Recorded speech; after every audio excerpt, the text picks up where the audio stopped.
ধন্যবাদ মনিরা। আপনাকে একটু জানিয়ে রাখি যে দিনাজপুর জেলায় বিভিন্ন সবজির আবাদ কিন্তু হয়ে থাকে। বিশেষ করে আমরা বলতে পারি যে এখানে এই মুহূর্তে যে সবজির যে বাজার সেটি কিন্তু অনেকটাই ভালো রয়েছে এবং বিশেষ করে আমরা দেখেছি যে এখানে সরবরাহ কিন্তু অনেক রয়েছে এবং বিশেষ করে আমি যেখানে রয়েছে আমি দিনাজপুর শহরের সবচেয়ে বড় এবং দিনাজপুর জেলায় বলতে পারি যে সবচেয়ে বড় পাইকারি এবং খুচরা বাজারের যে পসরা বসে থাকে সেটি হচ্ছে বাহাদুর বাজার। সেই বাহাদুর বাজারে এই মুহূর্তে রয়েছে এবং সূর্য ওঠার সঙ্গে সঙ্গে কিন্তু এখানে বিভিন্ন কৃষকরা কিন্তু তাদের যে ফসল জমির ফসল সেটি কিন্তু নিয়ে চলে আসেন এবং এইখানে কিন্তু তারা বিক্রি করেন পাইকার এবং বিভিন্ন দোকানদারের কাছে। এই মুহূর্তে কিন্তু আমরা দেখছি যে এই যে শাক, বিভিন্ন ধরনের শাক কিন্তু আমরা দেখছি যে এখানে উঠেছে এবং এই কিছুক্ষণ আগেও আমি কৃষকদের সাথে কথা বলছিলাম, তারা বলছিল যে কিছুদিন আগে দাম কিছুটা কম ছিল, কিন্তু এই মুহূর্তে কিন্তু দাম একটু কমে গেছে।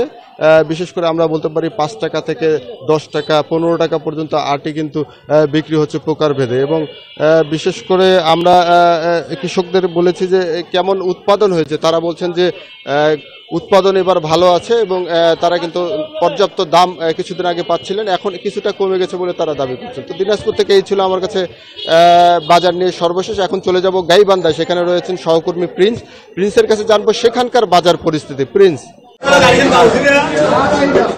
ধন্যবাদ। গাইবান্ধায়ও কিন্তু গত সপ্তাহের তুলনায় এ সপ্তাহে সবজির বাজার অনেকটাই কমে এসেছে। গত সপ্তাহে যেমন দাম ছিল এই সপ্তাহে দাম প্রায় অর্ধেকে নেমে এসেছে। আপনারা জানেন যে গাইবান্ধা একটি চর বেষ্টিত এলাকা হওয়ার কারণে এখানে চরেও যেমন অনেক সবজি উৎপাদন হয় তেমনি আমাদের মূল ভূখণ্ডেও অনেক সবজি উৎপাদন হয়। আমাদের বর্তমানে গাইবান্ধায় সিম যেখানে গত সপ্তাহে ছিল 120 টাকা, বর্তমানে সিম বিক্রি হচ্ছে 45 টাকা কেজিতে। পুঁইশাক ছিল গত সপ্তাহেও 15 টাকা, এখনও 15 টাকাতেই আছে। বেগুন গত সপ্তাহে 70 টাকা থাকলেও এখন 25 টাকায় নেমে এসেছে।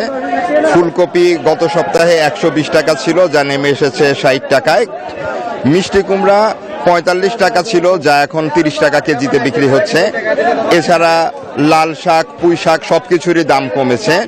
করলা বিক্রি হচ্ছে 40 টাকায়। লাউ গত সপ্তাহে যেখানে 45 টাকায় বিক্রি হয়েছে সেখানে 25 টাকায় বিক্রি হচ্ছে। পেঁপের দাম অপরিবর্তিতই আছে, মোটামুটি 14-15 টাকাতেই বিক্রি হচ্ছে। এছাড়া আমাদের গাইবান্ধায় নদী পরিবেষ্টিত এলাকা হওয়ায় এবার বন্যা না হওয়ায় নদীর পানি আগে ভাগে নেমে এসেছে। আগে ভাগে নদীর পানি নেমে যাওয়ায় আমাদের গাইবান্ধায় কিন্তু কৃষকরা আগেই চাষাবাদ করতে পেরেছে। এ কারণে আগাম শীতকালীন সবজি আমাদের এই গাইবান্ধায় আগেই চলে এসেছে। আমরা ফিরে যাচ্ছি সিরাজুম মনিরার কাছে।